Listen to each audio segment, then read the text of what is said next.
दोस्तों अमेरिका जैसे विकसित देशों ने एक ऐसा फ्यूल तैयार कर लिया है जो कि एयरलाइंस की खपत को कम कर रहा है। पहले के मुकाबले में अब कम फ्यूल यूज करना पड़ रहा है। इससे इनकी एयरलाइंस अपने पैसे बचा रहे हैं। भारत की एयरलाइन कंपनी ने जब इन देशों से ये टेक्नोलॉजी मांगा तो उन्होंने एक शर्त पर यह टेक्नोलॉजी देने की बात कही। तो चलिए जानते हैं कि इनकी क्या शर्त है। क्या सच में ये देश अपनी टेक्नोलॉजी शेयर करेंगे? नमस्कार दोस्तों, मैं विकास और आप देख रहे हैं ऑल इंडिया अफेयर्स।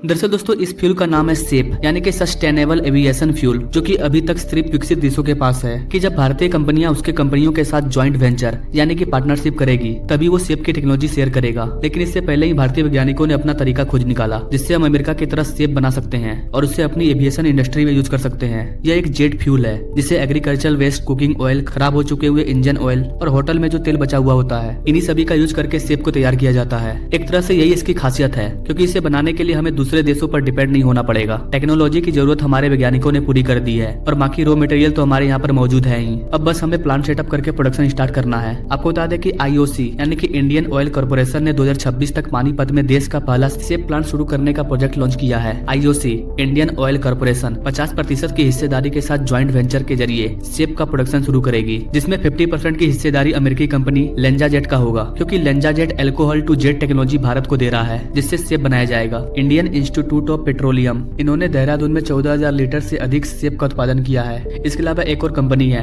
MRPL यानी कि Mangalore refinery and petrochemical limited. ये कंपनी भी एक प्लांट सेटअप कर रही है ताकि सरकार का जो 1% मिक्सचर का टारगेट है, यानी कि सरकार ओरिजिनल फ्यूल में सेप फ्यूल को मिक्स करना चाहती है और सरकार के इसी टारगेट को पूरा करने में सहयोग करने के लिए MRPL अपने प्लांट में 20 kilo litre per day capacity का प्लांट सेटअप कर रहा है। MRPL के मैनेजिंग डायरेक्टर संजय वर्मा का कहना है कि प्लांट सेटअप करने के लिए बोर्ड से परमिशन मांगा जा रहा है और बताया जा रहा है कि अप्रूवल मिलने के बाद 450 करोड़ रुपए की लागत से प्लांट सेटअप किया जाएगा। इस प्लांट में जो भी सेप फ्यूल तैयार किया जाएगा उसे डायरेक्ट एरोप्लेन या जेट में यूज नहीं किया जाएगा, बल्कि इसे ओरिजिनल एविएशन फ्यूल के साथ मिक्स करके इस्तेमाल किया जाएगा। अभी भारत में सेप का प्राइस काफी ज्यादा है। इसका सबसे बड़ा कारण है इंफ्रास्ट्रक्चर और ट्रांसपोर्टेशन, क्योंकि हमारे देश में एग्रीकल्चर वेस्ट, कुकिंग ऑयल ये सब अलग अलग राज्यों में मौजूद है। इन सबको वहाँ किसी एक जगह पर लाना होगा जहाँ पर प्लांट सेटअप होगा, और ऐसा करने में जो ट्रांसपोर्टेशन कॉस्ट है वो काफी ज्यादा है। अगर किसी तरह से ये प्रॉब्लम सॉल्व हो जाएगा तो हम आसानी से सेप का प्रोडक्शन कर पाएंगे और उसका प्राइस भी कम होगा। वैसे तो आप देख ही रहे हैं कि सरकार इंफ्रास्ट्रक्चर पर काम कर रही है। सरकार कई प्रोजेक्ट को लॉन्च कर रही है। ज्यादा से ज्यादा एक्सप्रेसवे और हाईवे बनाया जा रहा है ताकि ट्रांसपोर्टेशन का कॉस्ट कम हो और ट्रांसपोर्टेशन में लगने वाला समय भी बचे, क्योंकि इससे लोगों को, इंडस्ट्री को, बड़ी बड़ी कंपनियों को, ओवरऑल हर किसी को फायदा होगा। तो दोस्तों ये थी सेप